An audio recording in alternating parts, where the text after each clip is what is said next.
See our state representative Alice Peisch is here. Thank you, Alice, for all the good things you do for we the citizens. Other folks from the foundation board, from the Centennial Fund board, and supporters of all the above. And we're standing in a building that Janet Patilla and her good committee enabled us to have some years ago, so thank you, Janet.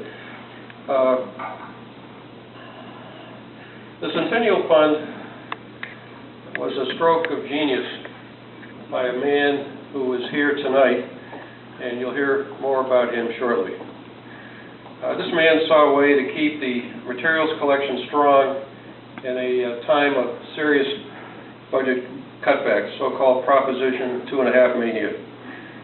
His simple notion of developing a permanent endowment fund which could make a lasting difference, the library took hold of, and we were off very quickly. The years were truly fun. The early years were really a lot of fun. We had stamp licking parties, stuffing, mailing parties, writing cute notes to friends, encouraging them to give. We even had a champagne reception at the old library on one occasion.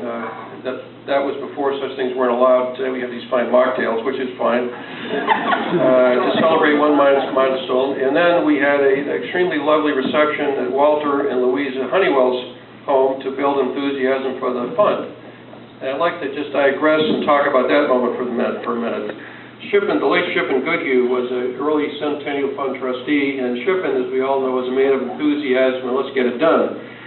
And Shippen had approached Walter about having an event at their lovely home, and Walter consulted with his wife, and the answer was sure. But Shippen said to, Walter said to Shippen, there's one condition. This is to build friends, relationships, talk about what we're doing, and let's not press people for solicitations, and no pledge cards, please. Well, as those of us who know Shippen, you know, Gordon Kingsley, you know Shippen well, and Mary Ford, you do, Shippen was irrepressible. Shippen centered himself in the coat closet. So when the coats would, this is in the wintertime, when coats would come in, Shippen would take the coat off and stuff a pledge card in his pocket. Now Walter, knowing his household well at all times, realized what Shippen was up to and went and tapped him on the shoulder. No, Shippen, no pledge cards. No, Shippen, okay, you caught me. I'll be honest, be straight. And the interesting thing is that we didn't need pledge cards. That the idea caught on and took off without pledge cards. And we exceeded our initial goal fairly quickly. And that lovely event helped us to do that. The fund has really succeeded beyond anyone's imagination. And today we celebrate its 30 years as a standalone entity, and on July 1st, it partnered up with and merged into the Wellesley Free Library Foundation. The foundation, this is a very good thing. The Centennial Fund, having exceeded its goal, is now a fully sustaining operation, and the merger will eliminate some duplication of effort, producing cost savings, while also eliminating any confusion among donors. Current and former Centennial Fund trustees are unanimously in agreement and very pleased with this new arrangement.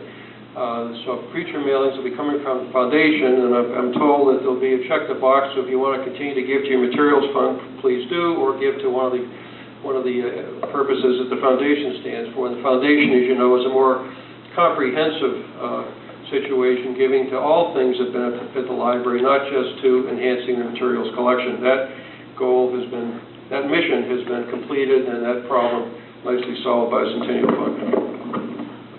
Page 2. He told me to stay on script.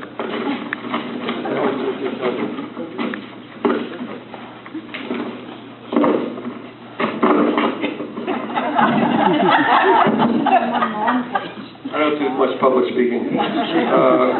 Well, the standalone independent entity work of Centennial Fund is done, and that very successful chapter is closed.